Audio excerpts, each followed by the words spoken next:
Welcome to the Innovation Hub's edition of The Art of Innovation. I'm Tate Chamberlin with Blunderbuss, and I am Interchange. With me are David Yakos, the co-owner of Salient Technologies and Invention House Streamline Designs. He's also been awarded the Toy Inventor of the Year and is again nominated this year. Also with me is Steve Downer. He's the owner of Downer Illustration Studio and is the lead artist at the Different Studio. Welcome, Dak. Welcome, guys. How's your day going so far? So far, so good. Good to be here. Awesome. Good to have you here. We'll start with an easy one and one of my favorites. How did you earn your first dollar? Go ahead, Steve. I think I earned my first dollar by selling some homemade cookies to the construction workers down the street. And I was like, I don't know, 10 or so. Had some pretty good hustle as a little kid. Nice. You sold selling cookies to the construction workers down the street. Tried to sell them water, but they didn't. It was not in the same demand. Cookies are a good go-to. Yeah, for me, my first job, I was probably maybe 14, 13. I had convinced the local golf course that I could rake a sand trap.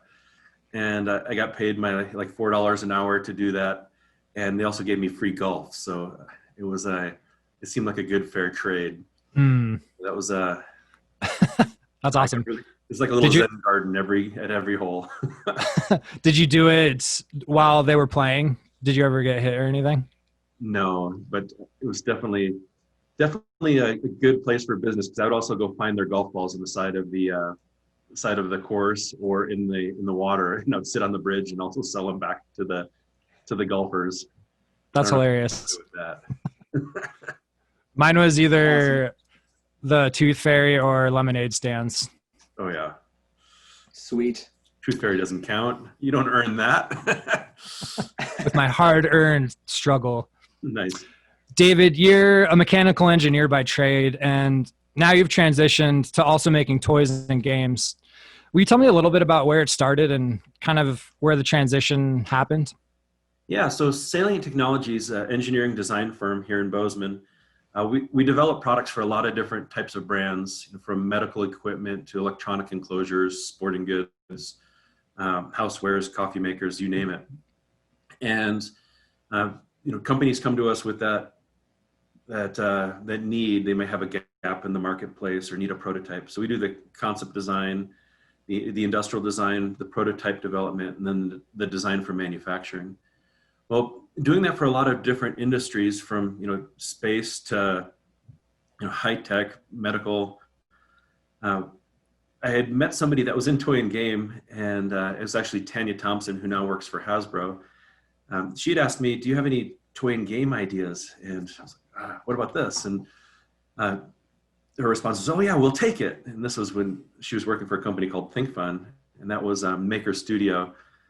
Soon after that next year, turns out companies wanted toy and game ideas, and I kept putting together concept pitches, and I pitched one to Lionel Trains that was Megatrax, and then another one called Circuit Maze to Think Fun that were picked up, and both were up for Toy of the Year.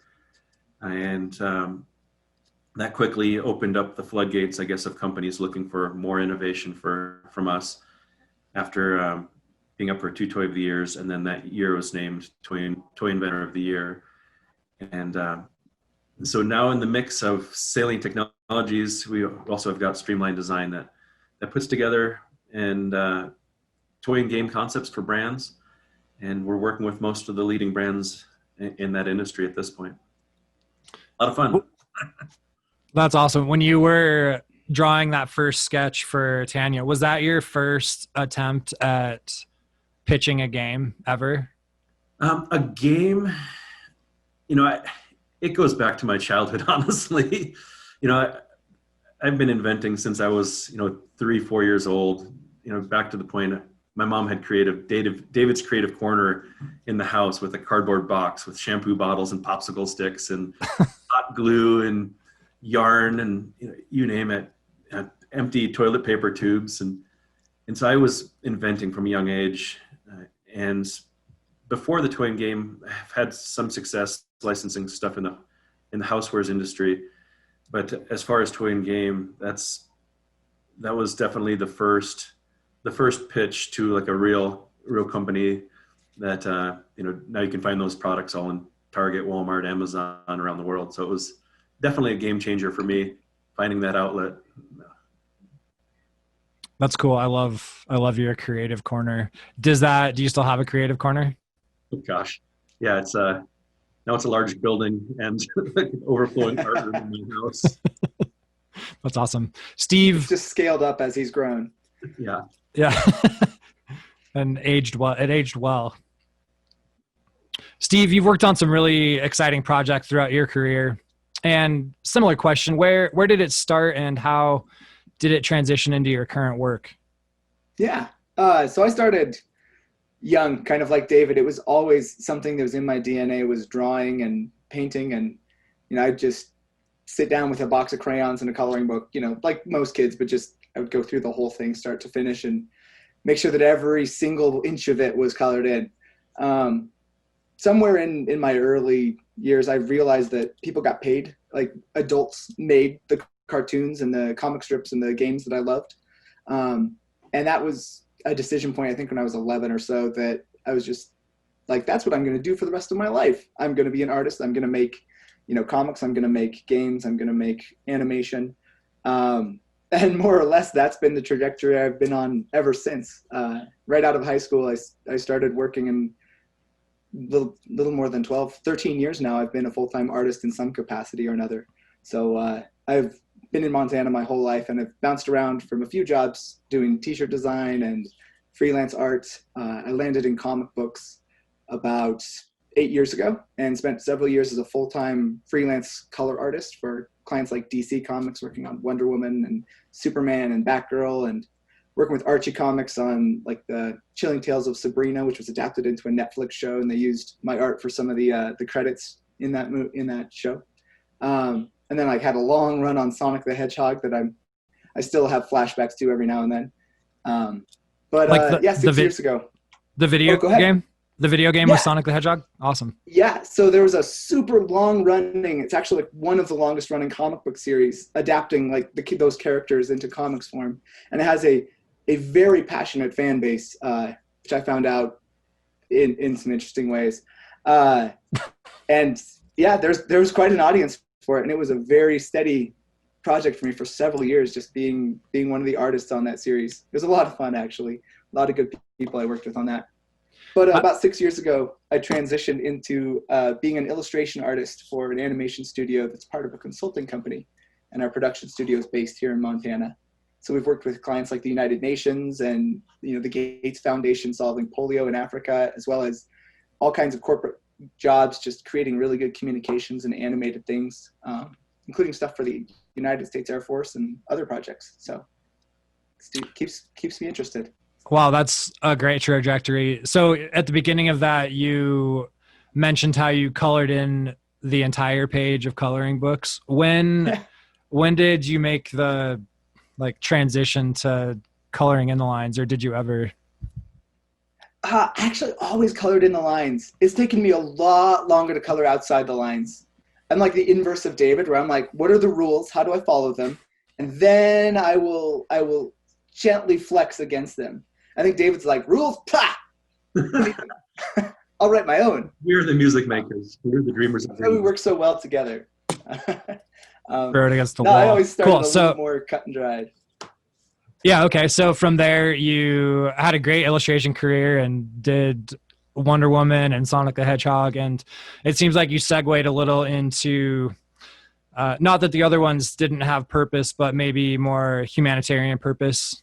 Your projects have kind of segued into.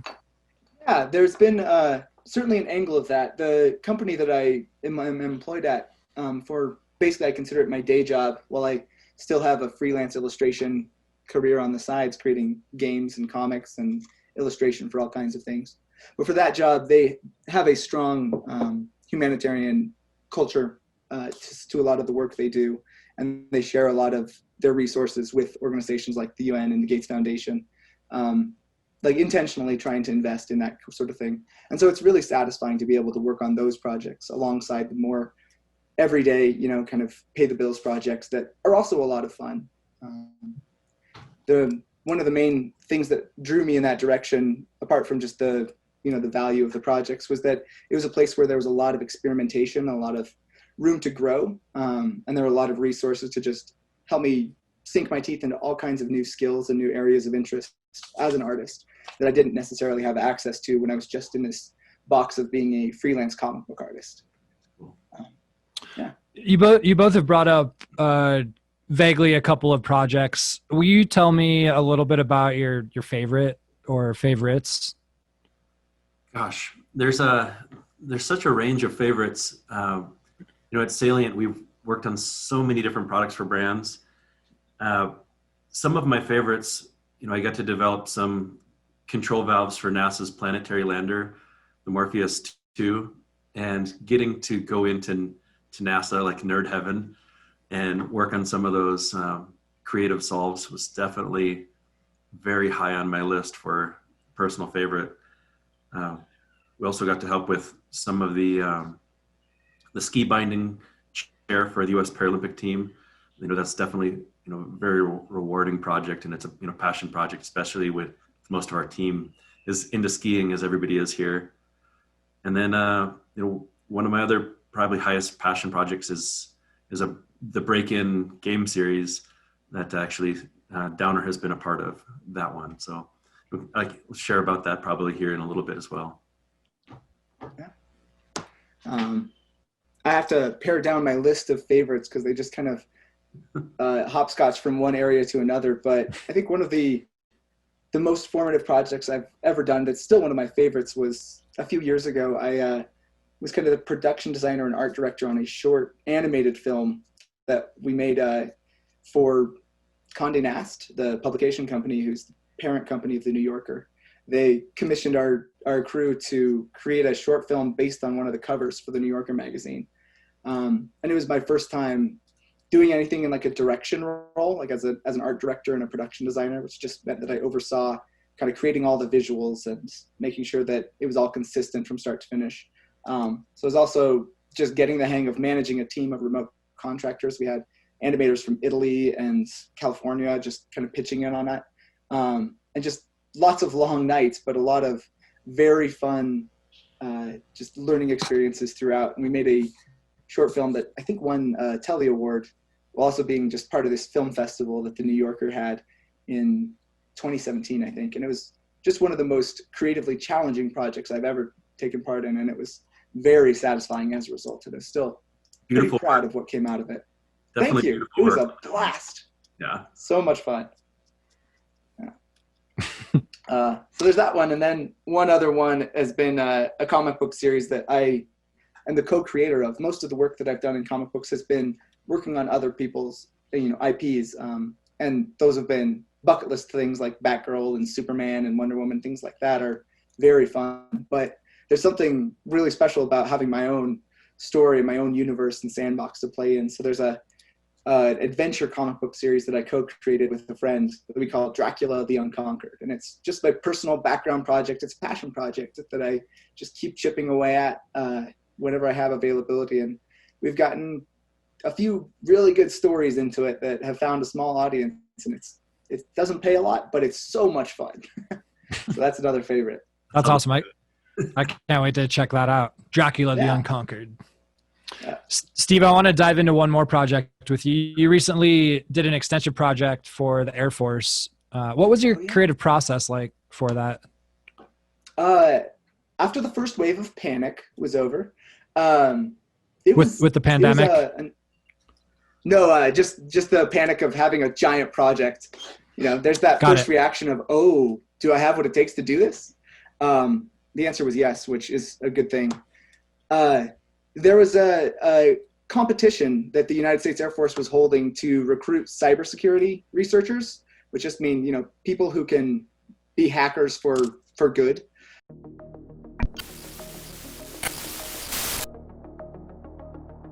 Welcome to Space Security Challenge 2020, Hackasat, the final event. As the democratization of space opens up a new frontier for exploration and innovation, we see new cybersecurity vulnerabilities emerging. The Space Security Challenge is designed to inspire the world's top cybersecurity talent to develop the skills necessary to secure this last frontier of cybersecurity, space. And they were wanting to have a presence at this hacker convention called DEF CON, that is the equivalent of Comic-Con for the hacking community. It's held in Las Vegas every year. And when the pandemic came, they had to change their plans pretty dramatically and take it all virtual. So they were working with our studio in a promotional capacity already, where we were creating handouts and content and a lot of social media promotional materials, like short animated videos. And I was already doing a lot of very enjoyable character design, kind of cyberpunk anime design stuff to create a really unique look and feel for what would otherwise be a very kind of stiff, formal campaign. I think by default, people have expectations of what government stuff looks like, and they wanted to completely shatter that box, because it was very much about connecting with the hacking community and getting their interest, and not having any of the baggage that often comes with government projects. So we were already in that space, and when the pandemic came and they had a need to create a digital venue for all the people who would otherwise have showed up in person, they came to us, and we partnered with a event design company that was also transitioning from designing real world event spaces to virtual ones.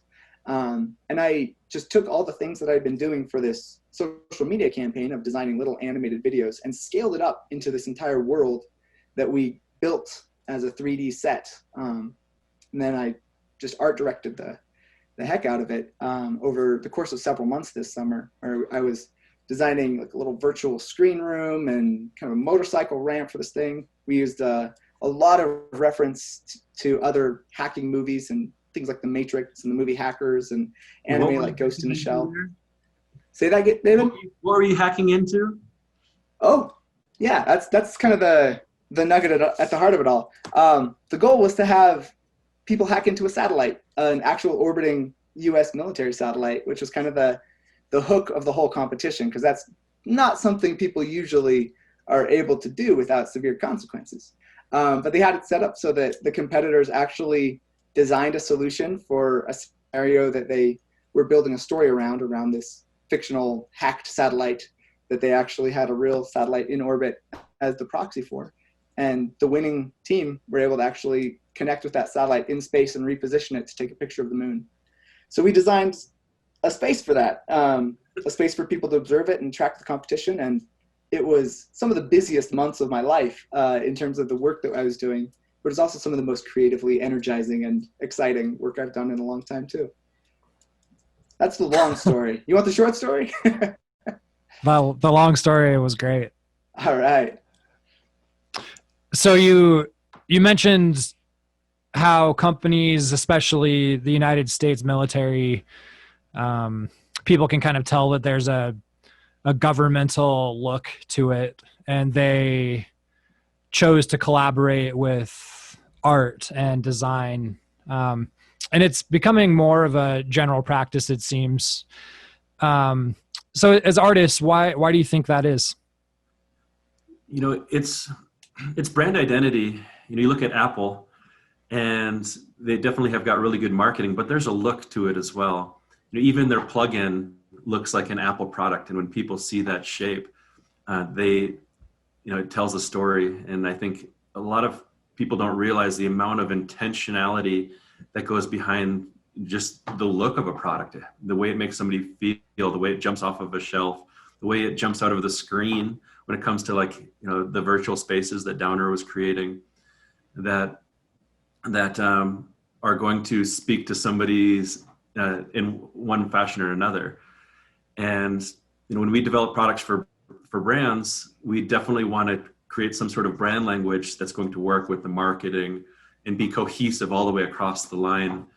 But it definitely has got that design says something. And so it's nice to blend the art and engineering.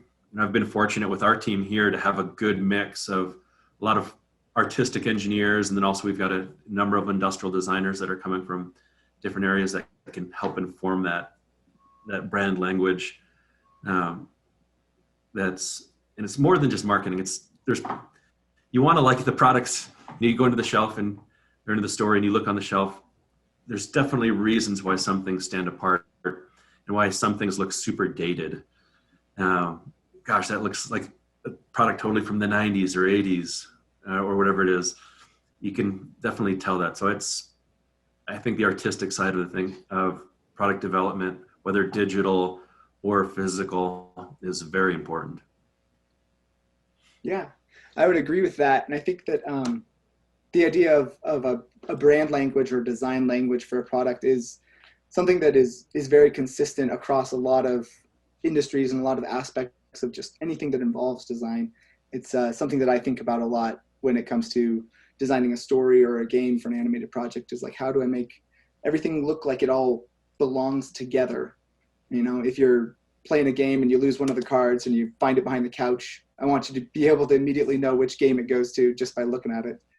And that's one of the qualities of good design, is kind of consistency, while also being really inventive within that. I've seen, like you mentioned, Tate, I've seen a lot of big companies, tech companies like Google and Apple, connect with artists and collaborate with them on an individual level in a way that I think often humanizes some of these enormous corporations, at least on a public front. It can make it seem very accessible. And I think at its best, that relationship can be also very beneficial for the individual artists that they partner with, both in terms of, you know, the compensation they receive, and then also the finding a new audience that maybe they wouldn't have found otherwise. That can be a pretty cool relationship when it's at its best. And it's just a neat new market in a world where so many people are on their screens all the time. Things that are warm and personal and human and often look painted or drawn, I think, have an appeal that they wouldn't have had in the same tactile space of just a pre-digital world, where it was easier to take those physical things and those personal touches for granted. Yeah, I love that humanization aspect that you mentioned of the relationship and feeling that thoughtful graphics can give someone who's potentially buying it or experiencing it at some point, and that it's different going from real life to a digital thoughtfulness in a more drastic way right now. I'm excited to see where that goes. So you two have done a few collaborations together. How did you team up? You know, beyond just being friends that watch a lot of sci-fi movies together, eat a lot of food together, in the toy and game space, you know, we've been placing a lot of different titles, a lot of games, and I think the first collaboration we had was a game right game called Long Cow. And it's just a card game that I had invented, where you've got to build, you know, long cows with the cards. And I reached out to Steve and connected him with the company that had licensed the property, and he created the art for that one. And there's a lot of actual Montana Easter eggs, you know, hidden nuggets in that, from the ear tags being 406 to the Western Meadowlark. And you know, you find the game, you can find the hidden nuggets yourself. But really, the collaboration that we're on, you know, recently is if you're familiar with escape rooms, if you've ever done one of those escape room experiences, what we've done is we turn that experience into a tabletop experience with a product line called Break-In, and Play Monsters the brand. And so the first one to hit the shelves was Break-In Alcatraz. And it is a tabletop game where it's multi-layered experience, where you've got to break into Alcatraz Island, go into the cells, work your way through in order to break back out. And it follows the true life story of some individuals that broke out back in, I believe, the 60s. And so that's, I guess the current project that we are continuing to work on, with now, you know, more titles behind that: Break-In Area 51, Break-In Chichen Itza, and more behind that. So. Yeah. And it's been a few years that we've collaborated back and forth on various things. And it's like David said, we're definitely friends outside of that professional relationship, and that's one of the benefits I think of it, is that we know each other a little bit more than we would if we were just collaborators in a professional space. So I sometimes can do something that I know will just be for David, just for fun, to make him laugh or make his day, as well as just kind of getting a clearer understanding of the design process and the invention process.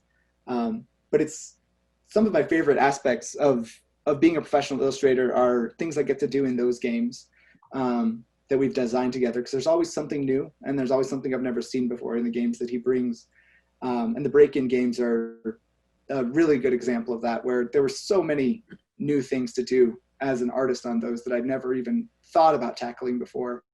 The challenges of designing a three-dimensional box, like art that fits around a box that has many planes and facets but is telling one continuous story, was just a wonderful headache, the best kind of challenge. And that yeah, seems currently up for Art and Design of the Year too, through the TAGI Awards, Toy and Game Innovation. So it's been a really fun collaboration. We've also brought in some expert puzzle makers, Nicholas Cravata and Rebecca Blue, out of Northern California, that do a lot of break-in or a lot of escape room experiences. And having kind of that perfect storm of puzzle maker and geometry and art has made a really fun experience. And as far as the box itself being almost like peeling away the layers of an onion, you start with one three-dimensional box on the table, and rather than just playing a game with some cards or reading the book, you've got a first-hand person experience. We're trying to create that environment where somebody feels like they're Tomb Raider or they're Indiana Jones as they're going through and solving riddles for 2.5 hours, 3 hours of immersive storytelling. Choose some of your own adventure, and working your way through puzzles that actually fit the story. And so, as Steve was explaining, we have an animation here that I believe helps tell that story of how the box opens up and shows the different layers of getting onto the island, getting to the jail cell, looking around, and using the actual environment. It's a way that games haven't been played before. And so I feel like as a team, we've really pushed the boundaries of a play experience on this one. I love that. And so you just reminded me, I majored in graphic design, and one of my favorite pieces was packaging. And so that when you describe all of the packaging details in the box, I'm just thinking of all of the things that have to align perfectly from the printer to the final product. Wonderfully complex. And so we just got done talking about Escape from Alcatraz, and the one you were Toy Inventor of the Year for was Circuit Explorer. Yeah, so I'm currently nominated for Toy Inventor of the Year for Circuit Explorer, and that one is with Educational Insights. And the whole idea around that one is creating an environment of imaginative play where we've got all these different pieces that click together. The first line to hit the market here is space exploration. So you've got like moon rovers and rockets, but all of the pieces have got the drawings of the circuit schematics on the outside of the pieces. So it's trying to bring how it works, usually on the inside it's removed from the play, to the outside skin. So it's integrated in the art itself. This is where the LED or the light is. This is the power source. And so as the child puts the pieces together, they're able to learn electronics through play as just, starting like that 6, 7, 8-year-old play. As they start clicking together, they get the idea of, well, this is a completed circuit. Or if they put it together in a different way that doesn't show that visual indication of how the circuit should go together, it doesn't work. And so it's kind of integrating and sneaking in education in a sense of, a lot of people aren't interested when they walk up to the shelf. If it's an educational toy, that doesn't make a great birthday present. But if it's something that looks fun and exciting and tells a story and wants to jump off the shelf in a way that speaks to them, but yet has got an educational value or some sort of purpose drive behind the product that comes out as well, that's what helps drive the product. So that's Circuit Explorer. That's really just shipping here now, and I'm excited that one's out. That kind of Circuit Explorer kind of embodies your engineering practice into the translation of how it relates in artwork to someone who's buying it. I can see how that adds up and can have a profound impact if that entire story is connected with the mechanics of actually playing with something. Yeah, and we have a video of that to a commercial that just came out for that one as well, which we can share. Yeah, let's check them out right now. Introducing new Circuit Explorer, the award-winning new STEM toy that pairs simple circuits with big imagination. It's a circuit. Circuit Explorer introduces the basics of circuitry, sparks curiosity, and forms connections while having fun. Circuit Explorer. Simple circuits, big imagination. Rocket rover and base station each sold separately. Ignite imagination at Educational Insights. When you two are building a team for a creative project, what are some of the attributes that you look for? You know, I feel very fortunate here in Montana for the type of people that have applied at Salient. I feel like everybody that grows up in Montana can fix things with baling wire, duct tape, and computer programming. It's like a weird blend of people that know how to work with their hands, yet are technologically, brave. And, when we are interviewing or looking for, new teammates, we're often asking for, I get a lot of resumes that look like a Word document, that they all look the same. And I tell everybody, I want to see a portfolio of things you've made. Show me hobbies. What have you put together? What have you painted? Do you play guitar? What are different things that are more hands-on creative development? And so that's what we're looking for is people that are a little bit right brain, left brain. Since we're all whole-brained humans, I feel like a lot of people forget that they've got two hemispheres. So I'm often on the hunt for people that are able to kind of bridge that gap of both sides of their brain.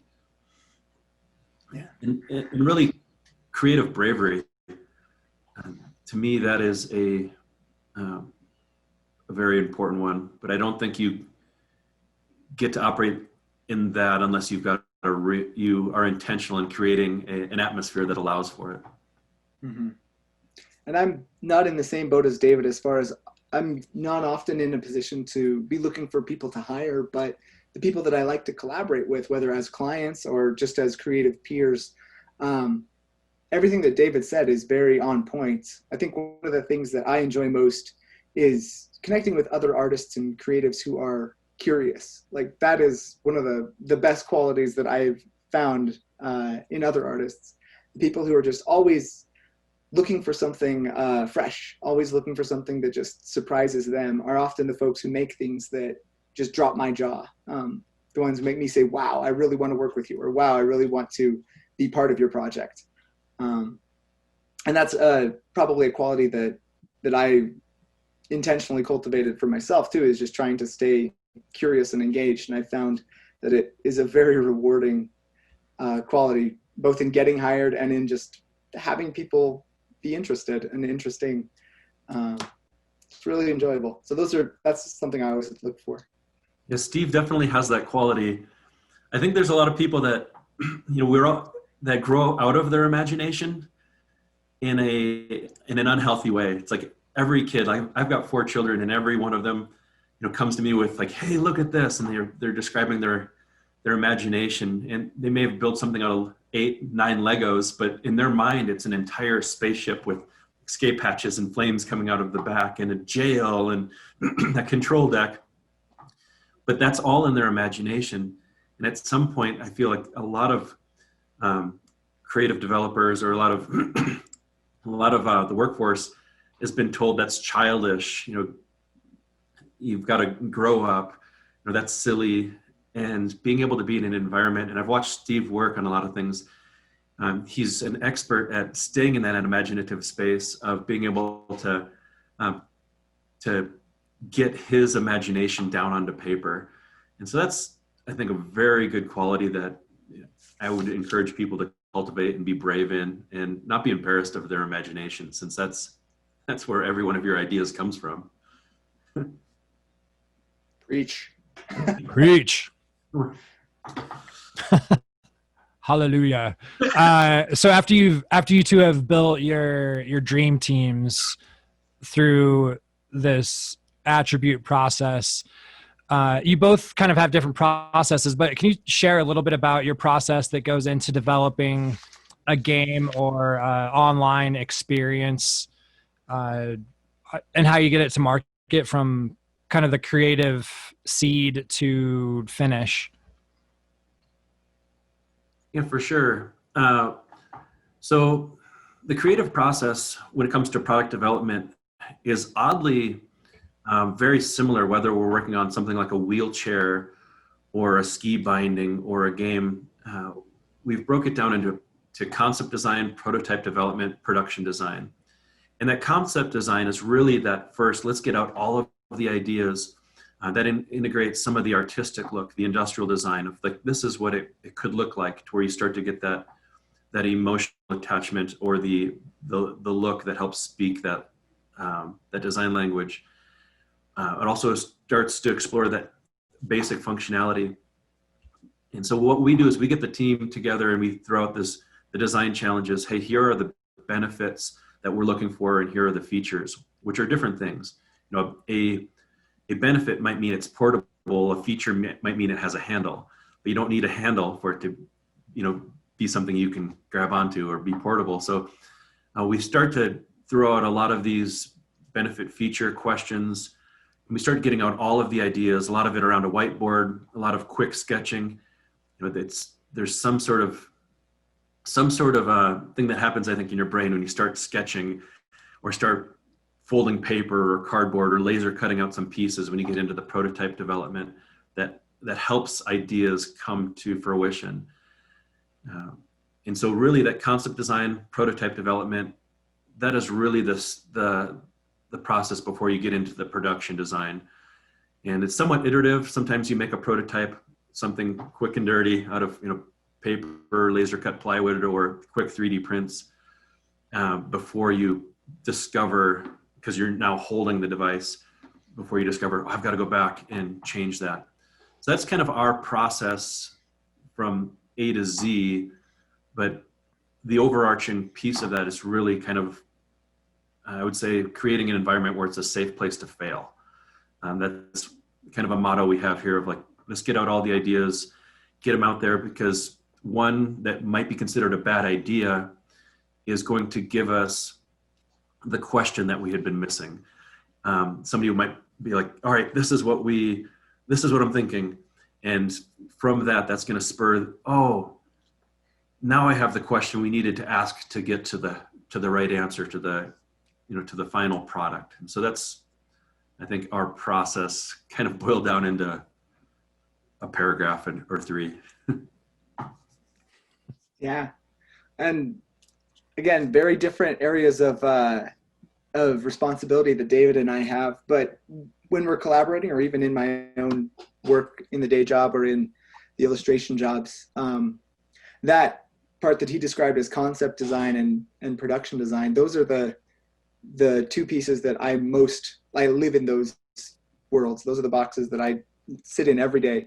And when I'm getting a new project, it often looks like starting with a lot of research to understand where my client is coming from, exactly what they need, even the things that they didn't specifically say, but understanding where their previous projects have led them, what the market has had for similar projects and products, and just kind of writing down and taking notes on what interests me, what looks like a mistake, what looks like successes.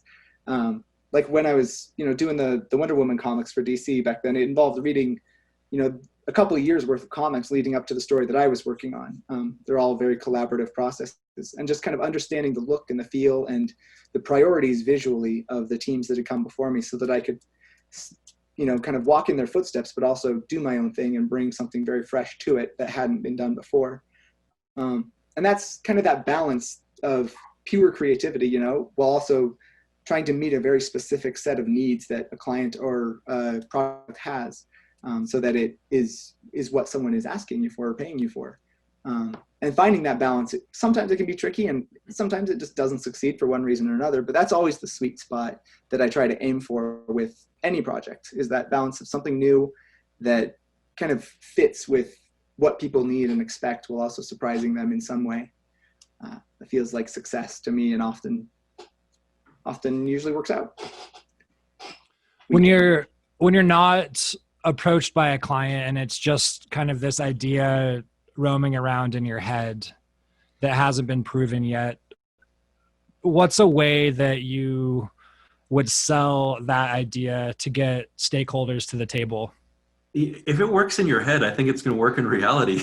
It's like, I kind of have that sort of mindset when it comes to, if I can work it out in my imagination, I'm sure we can figure it out physically.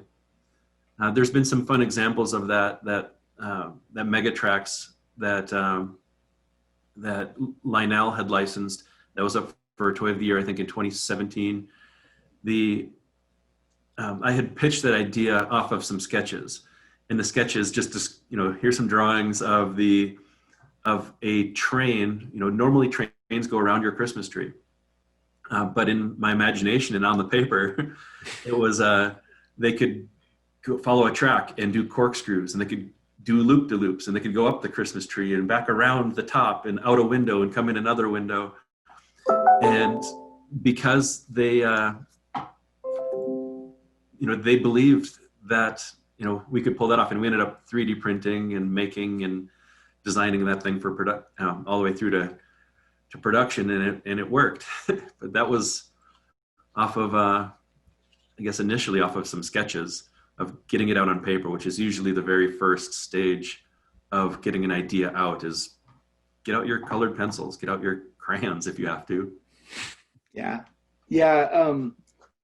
Very similar to what David's describing there. Is when I have something, and I'm a little less see it entirely in my head than David is. I think he has maybe a superpower, I'm not sure.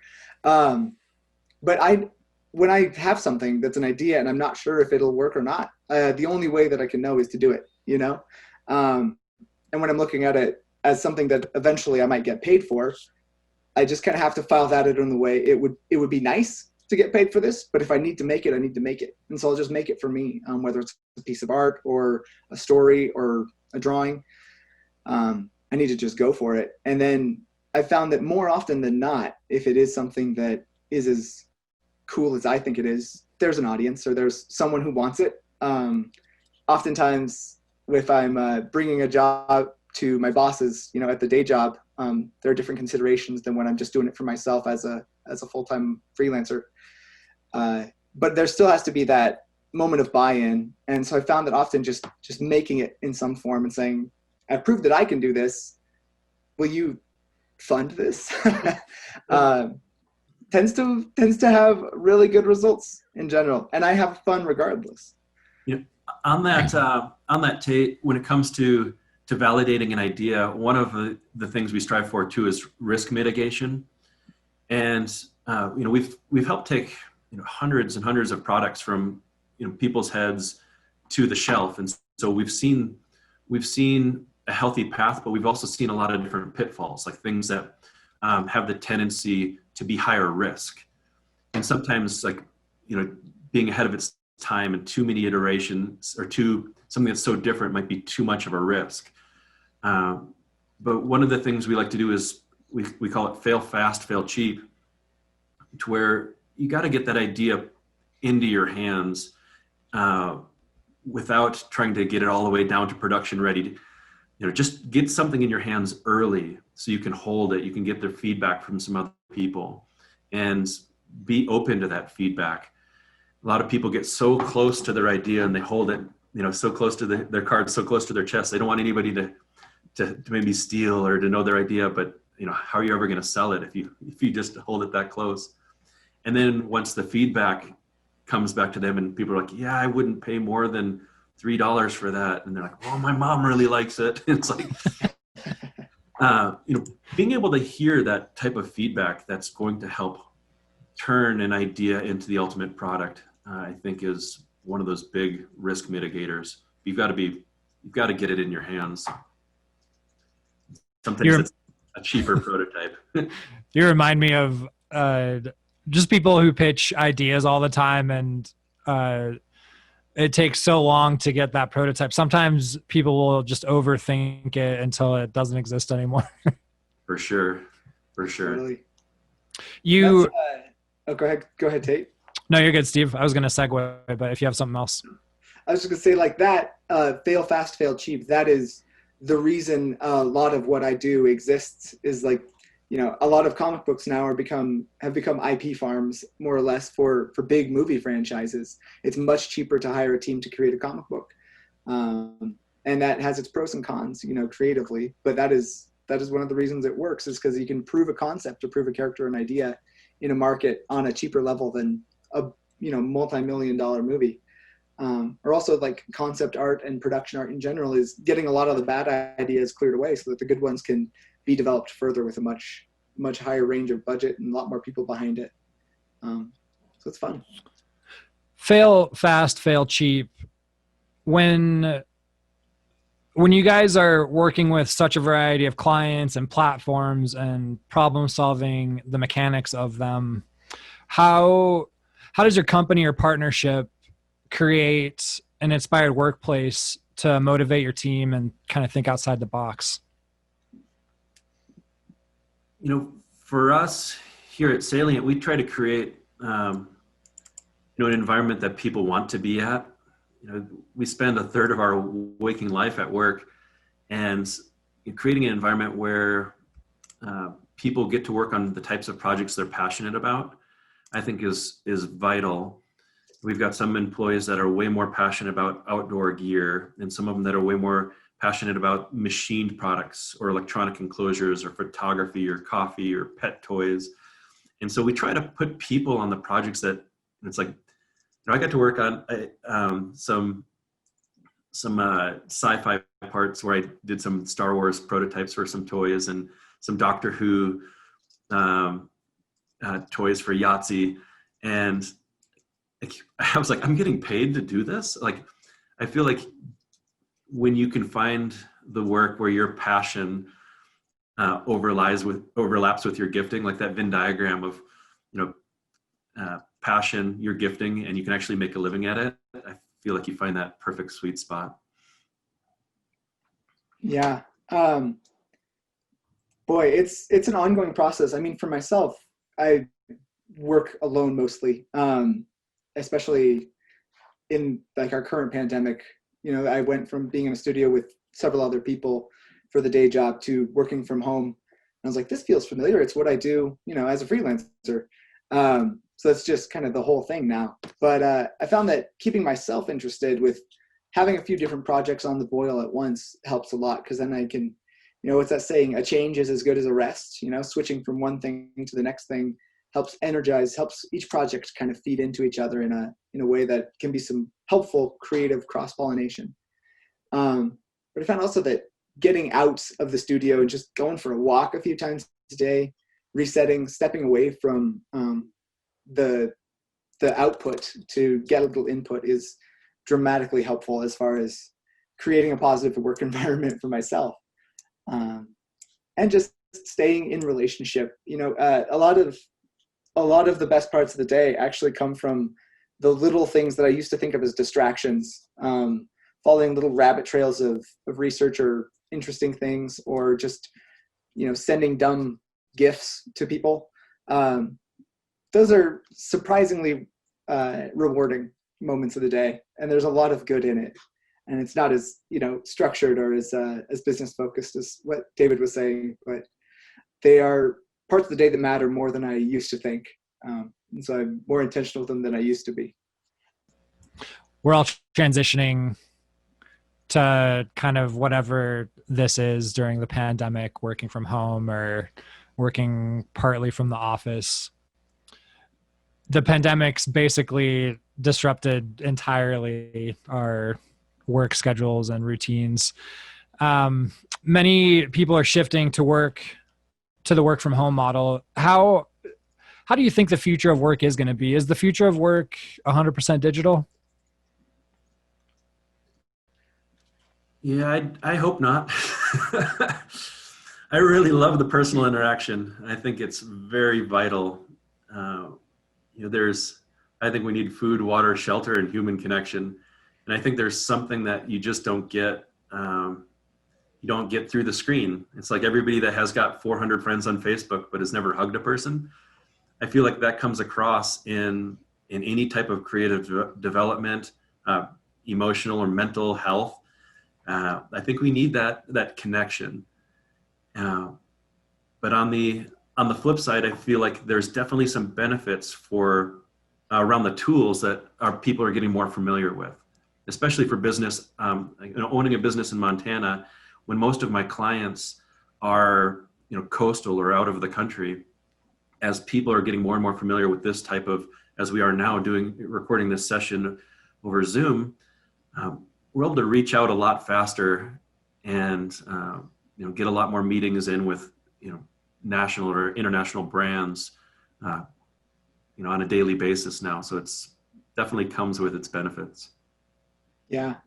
I think living in a physical world, having work become 100% digital would actually be catastrophic. I think we have the luxury of doing a lot of the design and creative work that we do that's very idea based and kind of the first several steps in the process of creating something physical that can translate pretty well to digital in ways that I don't think were taken advantage of until now to their full potential. But something that we make, like the break-in games, they're still a physical product, and there's a manufacturing aspect to them that is very tangible and physical. And I don't think I'd want to live in a world where all of that stuff becomes digital, And I know that that's not what we're theorizing about, but like to me, that would be tragic to lose touch with the physical side of things. But in that, being able to at least do some of the first parts of collaboration and idea stuff remotely is very freeing in a lot of ways, because it frees me to take my physical life other places apart from just a work environment. And that's good. But I do find that there's different pros and cons to the productive workflow of working with people and collaborating digitally versus in person. I think there are some things that are faster and some things that are slower, some ideas that are stronger when I'm just hashing it through with myself and then sharing it with someone for feedback. And I don't know if I can quite categorize some of the qualities that go into those yet, but it's evolving as we go. But I found that there are some times where I just need to be with another person in the physical space to really crack a tricky idea. There's definitely a lot of nuances you don't get over screen share when you're together, and somebody comes up and scribbles over on the whiteboard over what you just scribbled. There's different things that happen, different ideas, different body language. I think that encourage each other. And as creative developers, one of the things that I think we want to guard through the isolation that is kind of happening is we're constantly outputting. It's like, hey, here's an idea, especially for as many products as I know both Steve and me and my team are working on. It's a lot of output, and to have a lot of output, you need to fill the cup back up. And if you kind of get in that daily grind where it's like wake up, go straight to the computer, day's over, go to bed, wake up, go straight to the computer, there's no input. And so I think there's has to keep an intentionality of getting out there, in a sense that continues to fill up that creative cup in one way or another. Yeah, I'd agree totally with that.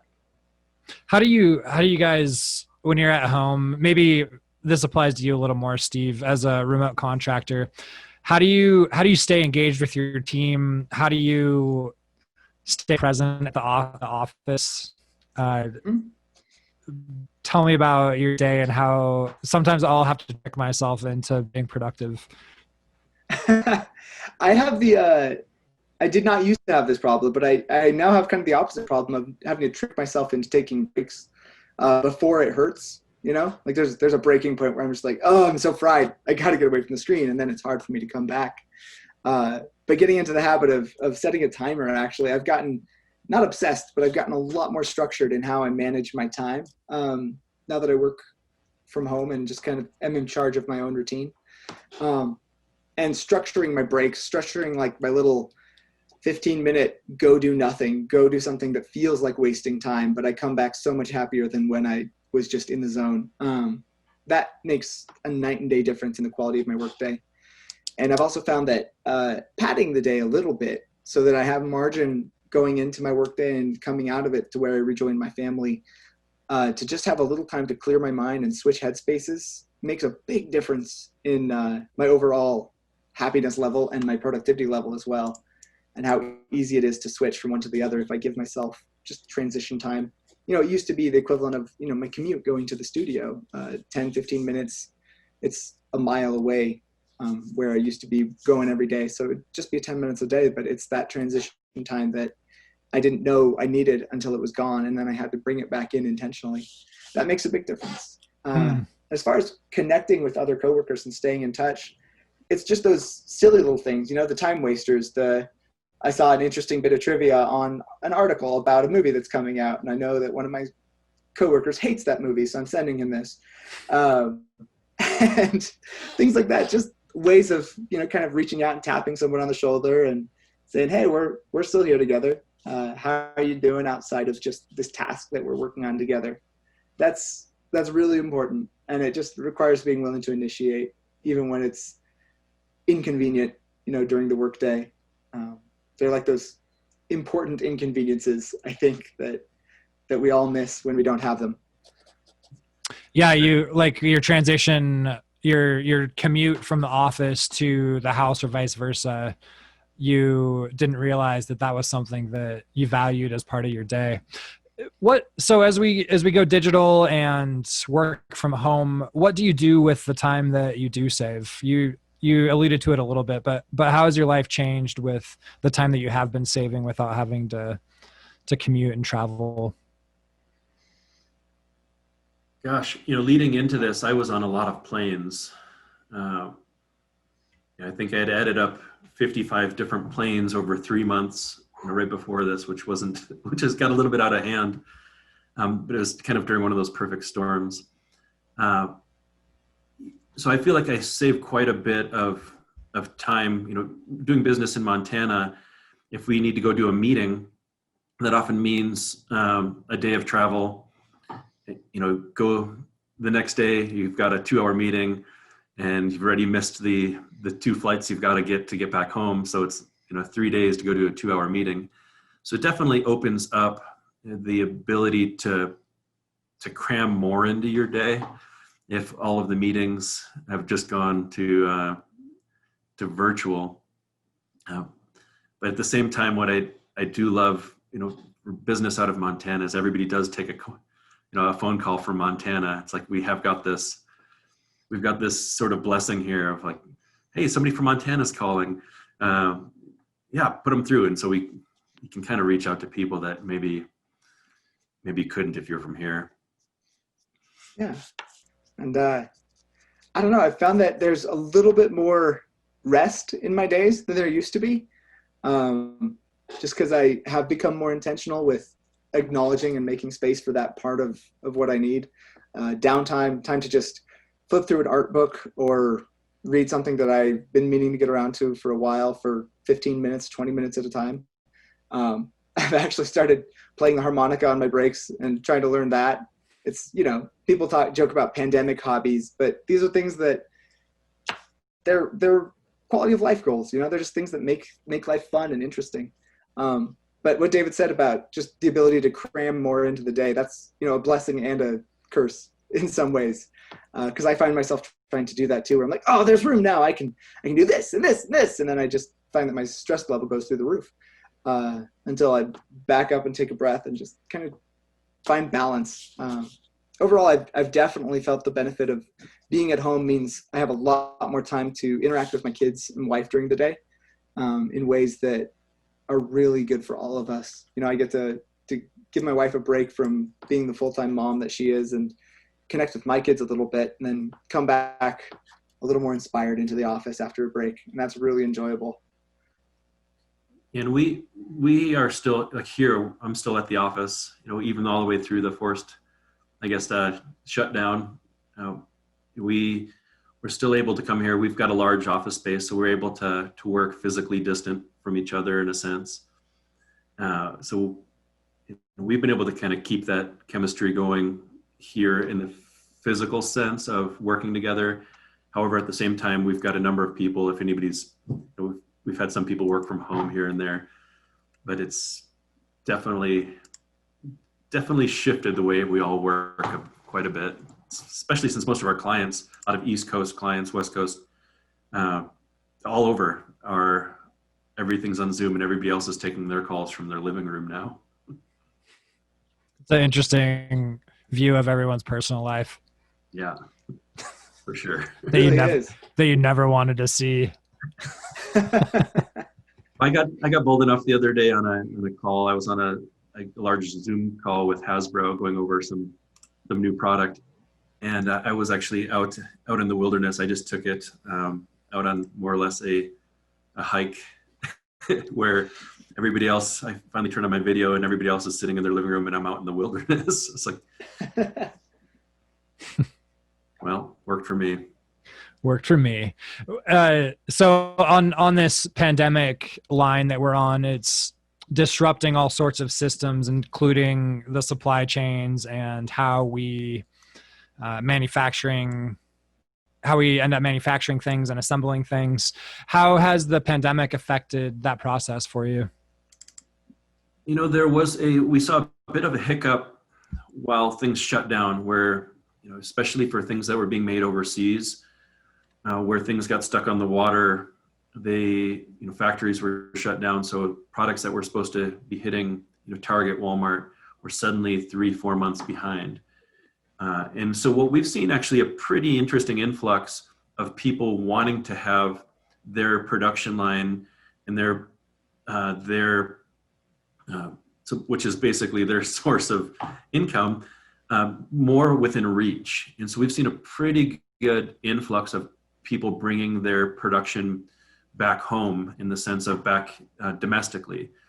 Since a lot of things can be made here in the US, we've seen a lot of people, wanting to injection mold things back here, print things here again, just to where it's readily available. There's one company that we work with in the toy and game space that makes all of their products on the East Coast, and they just boomed. Especially, I think toys and games are up like 90-something%. Puzzles, and they never skipped a beat since their factories were right there, and so they were able to keep product on the shelf throughout, the entire slump of production that we saw globally. So I think we'll see more of that. I think we'll see more people wanting to figure out how can we make our products within reach more and more. Steve, you're in a kind of different space. How has your relationship to the creative process changed during the pandemic? Has it affected your process at all? Not as much as David's, I think, because I'm less involved with the whole pipeline from start to finish of creating physical things. I think that for my illustration work, it has hardly changed at all, honestly, because what I did was mostly digital art creation that was then used for print or various purposes. And that workflow actually has barely been touched by it. I think I've been as busy as ever, which is a blessing compared to I know a lot of folks have had big changes in their workload depending on who they work with and what industries have been affected. For the work I do with the different studios, it's actually picked up as events have gone online and things like that. Air Force Project, my role would have been much smaller than it turned out to be if everything had stayed on track for a physical convention. But because there were so many dramatic changes that a lot of clients I've worked with have had to do to adapt to keep their clients happy or to keep their workforces connected, that's led to a lot of design opportunities and a lot of different applications for the work that I do in terms of environment design and drawing character-based motion stories, which are just animated stories. There's a lot of people learning things quickly and a lot of people adapting quickly, which just creates a huge need for well-designed information, which is kind of what my studio specializes in. So there's been more of it than ever, and it's just kind of solidified and strengthened the workflows that I had in place already and provided a lot of outlets for some of the curiosity pursuits that I had just kind of to scratch an itch before, where things like 3D modeling or, environment design pipelines for animation suddenly had an application instead of just being what I did to keep my creative tank filled. So it's been different, but not a complete rewrite of how I did my job before. Uncertainty, this, I guess, the creative process, being an entrepreneur, and especially in 2020, I am reminded of uncertainty at just about every moment. How would you recommend people approach creativity within their personal life or organizations during uncertain times? We have, when I look back like at 2008, we've been, Salient's been around for a while, and we saw a pretty good slump at that point in the sense of, economic downturn. And during that time, our business actually kind of cranked up because the companies that wanted to come out ahead during the slump, during the uncertainty, they're the companies that innovated. They're the ones that thought, we're going to take advantage of this time while everybody else is holding still. Let's run a little bit faster.